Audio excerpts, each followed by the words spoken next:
Cervical plexus, it is formed by a loop between the C1, C2, C2, C3 and C3 and C4 vertebra.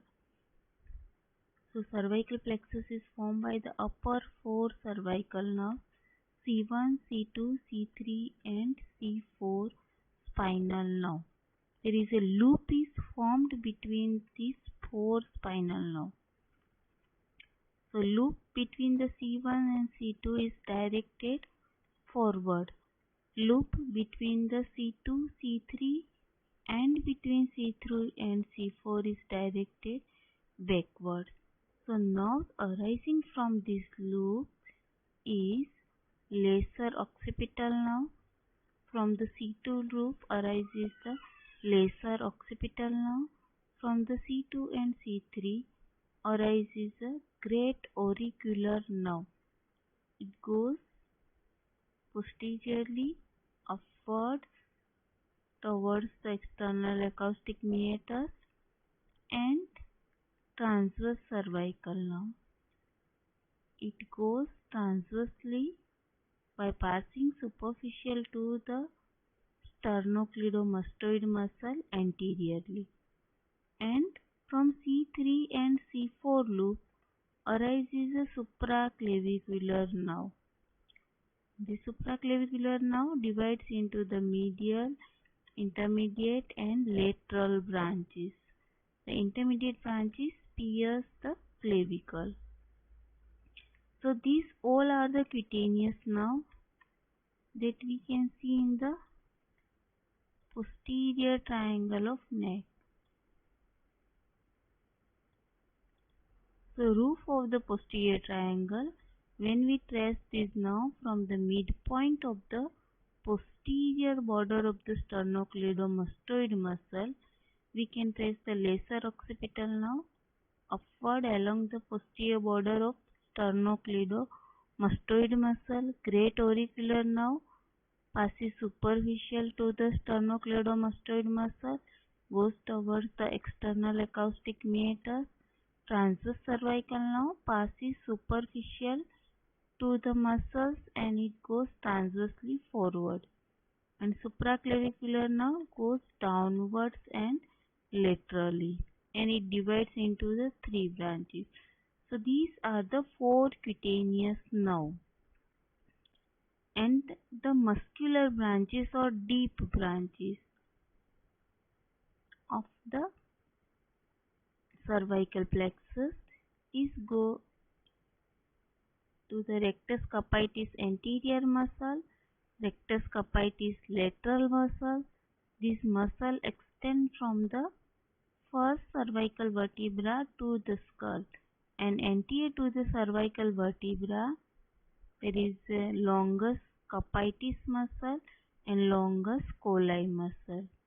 And another deep branches, it is a inferior root of Ansa Cervicalis and phrenic nerve.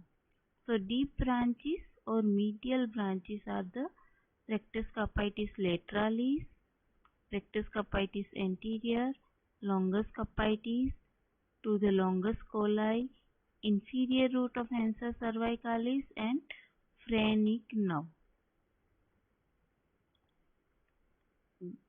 These are the medial branches. Now the lateral branches that goes to the muscles of the floor of the posterior triangle and boundaries. These are the levator scapulae muscle, scalenus medius muscle, sternocleidomastoid muscle and trapezius muscle.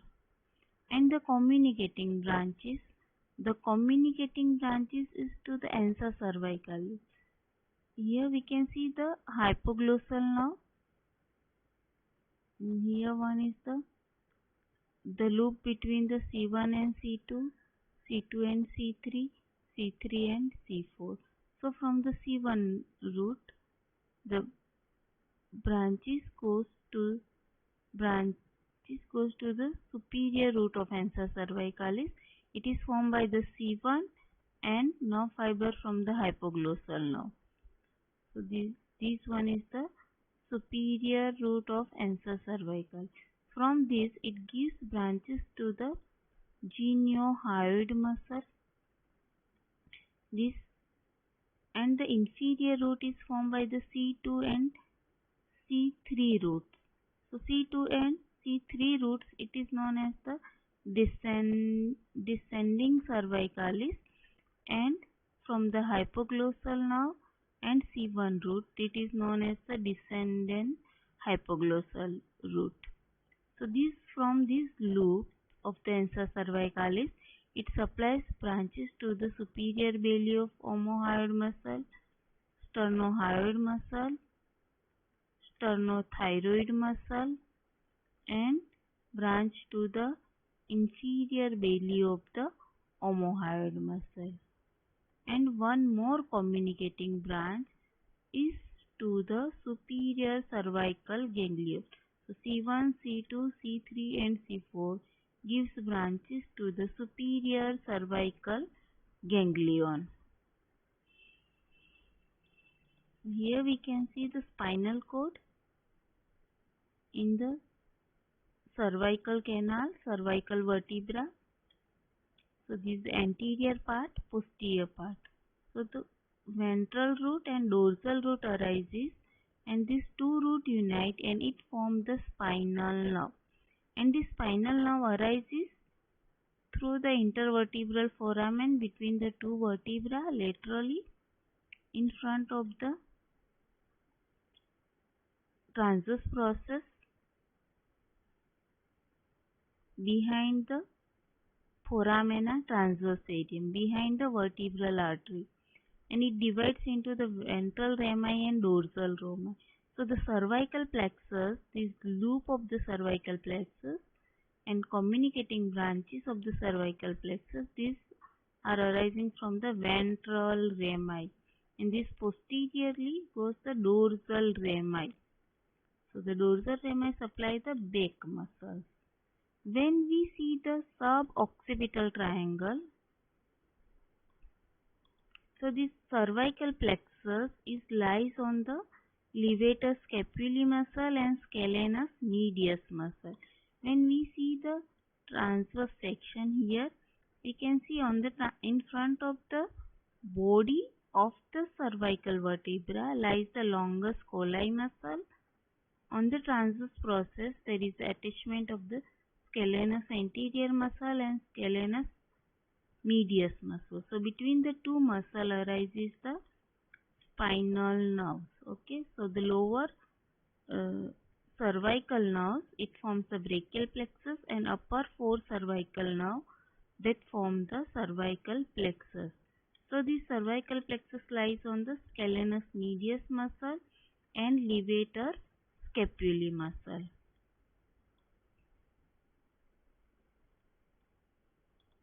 So when we see the dorsal rami, okay, dorsal rami supplies the back muscle. When we see the suboccipital triangle, so here most superior muscles of the back, it is a trapezius muscle, and on the superior knuckle line there is a attachment of the sternocleidomastoid muscle and semispinalis capitis muscle. So here there is a,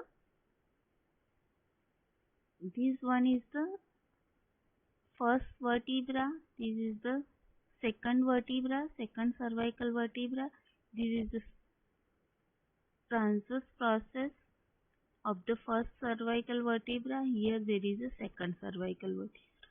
So between the first cervical vertebra and the skull, it is rectus capitis posterior minor muscle, and between the second and the skull, it is the rectus capitis posterior major muscle. And when we see from the spinous process of the second cervical vertebra to the transverse process of the first vertebra, this muscle, it is the inferior oblique capitis, and this one is the superior oblique capitis muscle.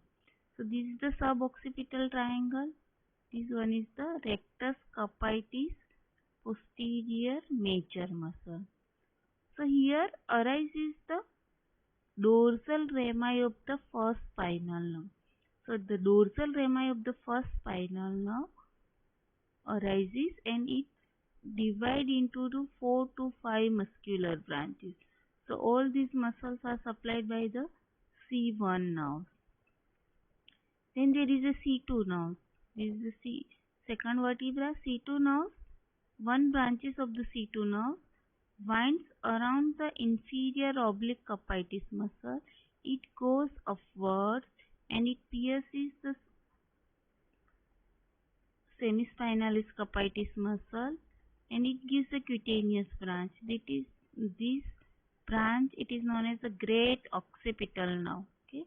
So we have seen the lesser occipital branch, that is also a branch from the C1 nerve, but that arises from the cervical plexus.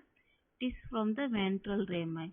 Here it is a great occipital nerve. So this dorsal rami also forms a loop between the C1, C2, C2, C3, and this loop, it forms the posterior cervical plexus. So from the C3 arises a nerve. It is known as the lesser third occipital nerve. From the C2 arises the branch that is known as the great occipital nerve, and here we cannot. So here we can see the branches are the. This is the great occipital nerve. It winds around the inferior oblique capitis muscle, goes upward, and it supplies the skin up to the vertex. Then from the third nerve arises the third cervical nerve, dorsal rami, arises the third occipital. It also goes upward on the east side of the midline. It pierces the fascia muscle, trapezius muscle, and it goes upward. So this is the third occipital nerve, and these are the dorsal rami of the first nerve, second nerve, third nerve. And first cervical nerve does not give any cutaneous branch. So what we see, the branches of the dorsal rami that gives a branches to the rectus capitis posterior minor muscle, rectus capitis posterior major muscle, superior oblique capitis, inferior oblique capitis muscle, semispinalis capitis muscle, and splenius capitis muscle. So these muscles are supplied by the dorsal rami of the cervical nerve.